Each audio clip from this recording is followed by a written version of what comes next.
Hey guys, welcome to the video. So today we're going to be going over, is selling on Amazon dead? Is it game over? Or is it still good? Let's go.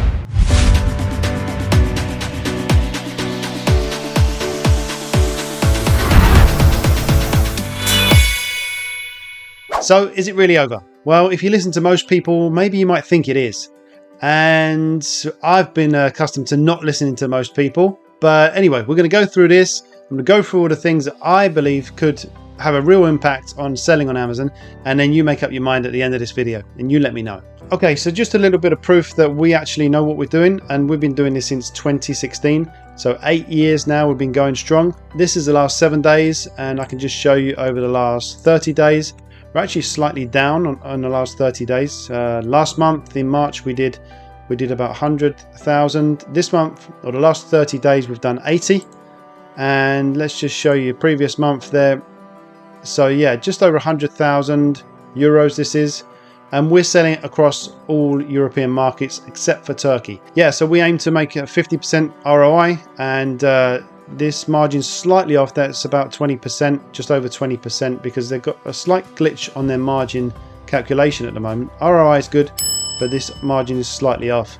So we're using Seller Toolkit. The best thing I found in Europe really to do our repricing, and also basically to work out all of our numbers. We put all of our cogs in here, and yeah, it's a pretty good piece of kit, and they're just waiting to do an update at the moment. So hopefully that's going to fix this margin.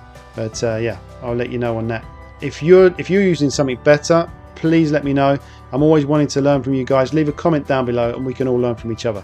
So there is a lot of competition off of Amazon. So before we even get to Amazon, let's talk about all the competitors of Amazon. So we've got like Walmart, we've even got TikTok store now. So people can buy straight from TikTok. Obviously we've got Shopify. I'm going to put up a list because there's a ton of stores. This is just a few of them, the main competitors. But there is a massive amount of competition that obviously want to take a piece of Amazon's pie. We've got to consider all those stores when it comes to thinking about selling on Amazon. And we've obviously got a lot of other options as well. You know, we could be selling on Shopify, we could be selling on Etsy, Walmart, Big Buy, all these other places, all these other platforms. And really for us, it's a great idea to have other platforms that we're selling on as well. So if we're relying just mainly on Amazon, then Amazon can just take away our selling rights and privileges instantly. At the end of the day, it's their platform, it's their customers. We may think they're our customers, but they're not. They all belong to Amazon. Amazon keep all the data. They don't give any of that to us.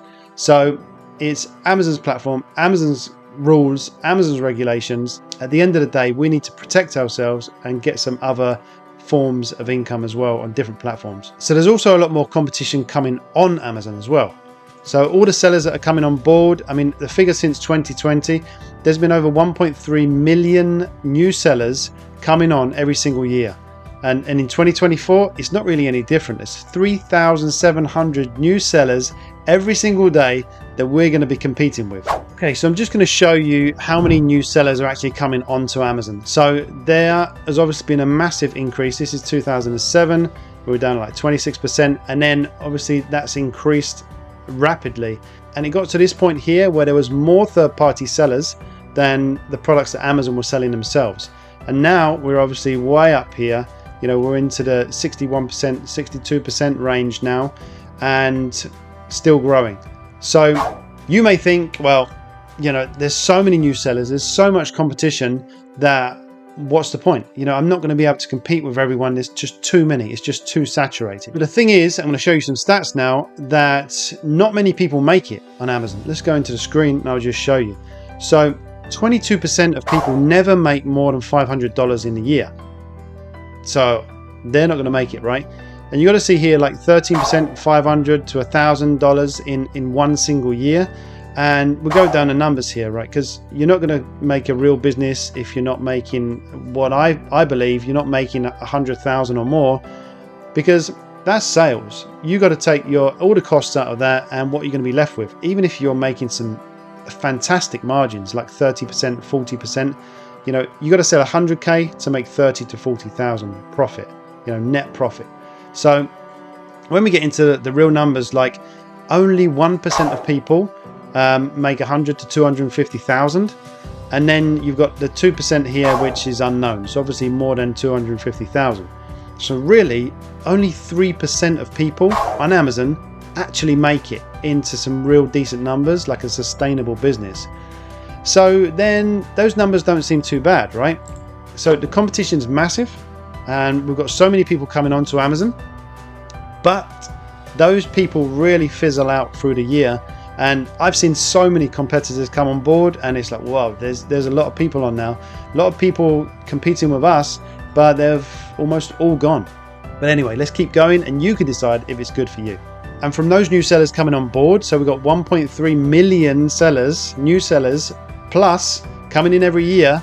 Well, really, it's estimated that only 80% of those people are even going to be selling after 1 to 2 years. There's a space for us. And with more sellers coming onto Amazon, but again, they fizzle out as time goes on, there's also more customers, more clients, and people are spending more money on Amazon. And Amazon's customers last year globally spent over $570 billion with a B.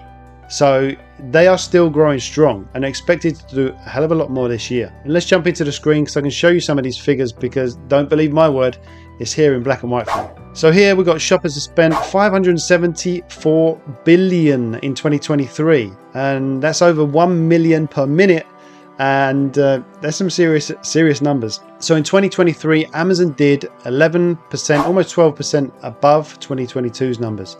So it's now actually 310 million shoppers on Amazon make at least one purchase every single year. And here's a really interesting fact. Amazon's inventory includes 12 million products, but then third-party sellers list 350 million items. So third-party sellers are really taking over on Amazon, and Amazon have got to embrace that. And here's an image here of the numbers going back from 2014, 88 billion, and then all the way up to 574 billion in 2023. So it's they're really making some serious revenues, and third-party sellers like you and me are taking a cut of this. So what's 2024 going to bring? Well, in my personal opinion, with the global economy as it is, I think we're not going to make as many increases as we have in the past as with sales on Amazon. I think we're going to kind of flatline, especially in Europe. It's very challenging times in Europe, but I think there's still massive opportunity. So where are people searching to buy products online? Well, as you can see on the screen, 51% start looking on Amazon. So it's obviously the biggest here by far. 39% start on Google. Now people can select more than one option where they look, but as you see, it's Amazon still has a massive edge over the others. So if you get any value from this video, please hit that like button, and it really helps us to spread the word and that YouTube algorithm to really bump us up a bit. So hit that like. So we've gone through a few positives, now go through a few negatives, right? We've got to balance this out. So let's talk about fees, right? We all love fees. Not so much. But anyway, there's been a few fee increases, quite a few fee reductions, but overall, we're probably going to be paying a bit more because that's generally how things work.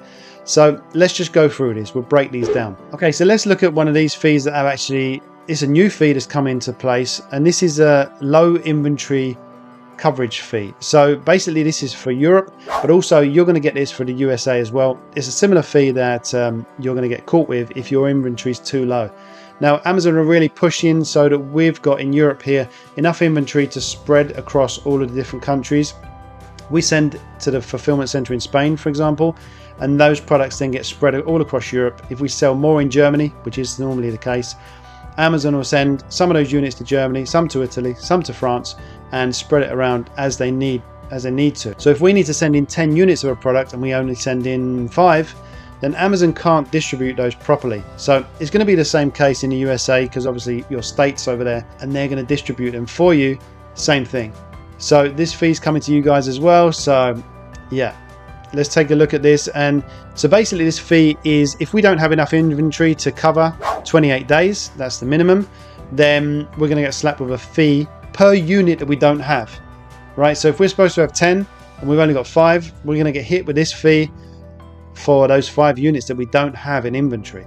So really, it's there to encourage us to keep in stock. Obviously that's the ideal, if you're doing arbitrage, it's not always easy, right? Because if you're not focusing on replenishables, which we do, we like to focus on things we can replenish. So we do the work once with the research, and then we can then reorder and get those products in and get the resales going again and again and again.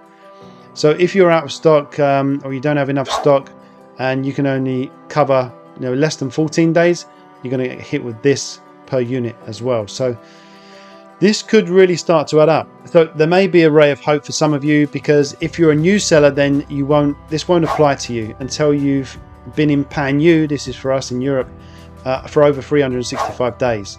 And there's also other points that if your sales are less than 5 weekly of that product, that SKU or that ASIN really, then in the last 30 days, then this won't apply to you either.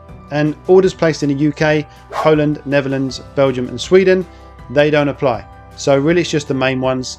So hopefully these fees don't apply to most of your products. Okay, and then we've also got regulations. Now, regulations are what they are. Love them, hate them. Most of us hate them, but they're there to protect the customer at the end of the day. So we have to comply with them. And it's a big deal. If you're not complying, Amazon going to shut you down. So you got to do this.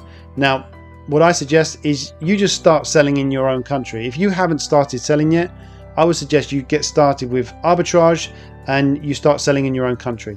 You can start from a small amount, you can test it, but you've got to be serious about it and you've got to take regulations seriously. So let's jump into this. So here I can also put this link down in the description. Let's jump on the screen, and there is a huge amount of regulations that have come in over the last few years. I'm just going to scroll through these, but again, if you start selling in your own country, you've just got to deal with that, and there's not going to be too much that's going to apply to you. Obviously there's going to be VAT and things like that, but there is a ton of things that have come into place and a ton of things that are coming into place. So really you got to keep up with the regulations, and this is going to put a lot of people off, but forget about all of these and just focus on the ones that apply to you and just tick them off. Just put them down on a tick sheet.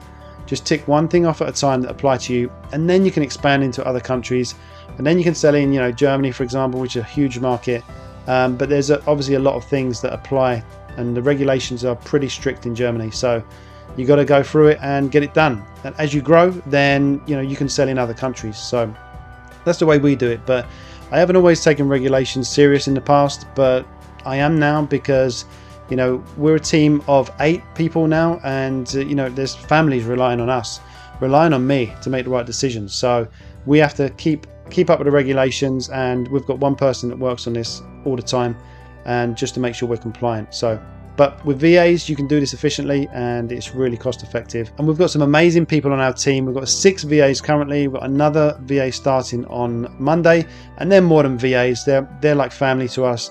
They really are. And if you want to know how to run your business with VAs, then leave a comment down below and I can get that video done for you.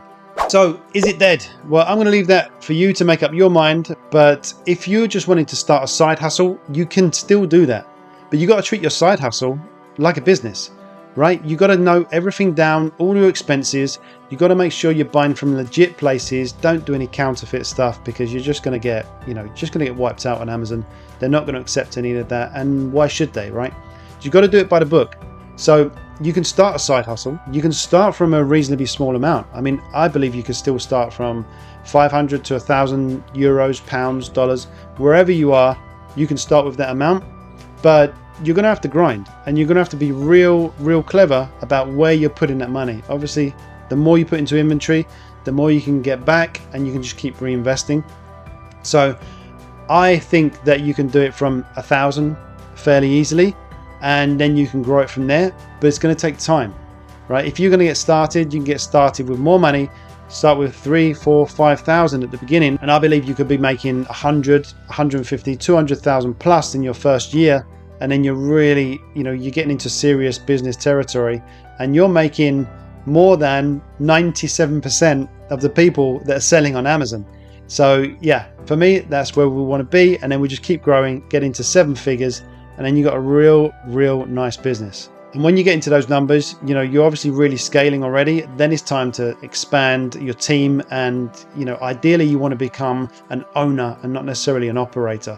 Now, I still go around the stores. I still buy in Amazon stores, I still buy online, but I don't have to do it all the time. When I first started, I was grinding every single month. I was going out on the road and just filling the van up and coming back, sending it to Amazon, getting the sales, getting the money back, and doing it again and again and again.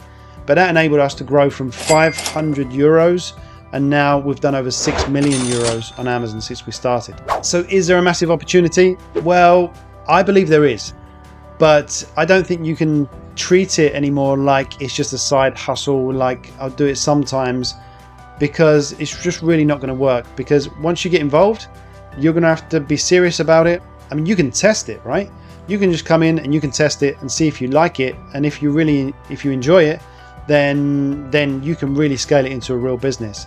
The side hustle, I think that the easy days are over, but if you're willing to come in and you're really willing to work at it, then I think there's a massive opportunity. So if I missed anything out, please put it in the comments down below. I want to learn from you guys as much as hopefully you want to learn from me. And don't forget to hit the subscribe button, hit that notification bell, and I'll see you in the next video.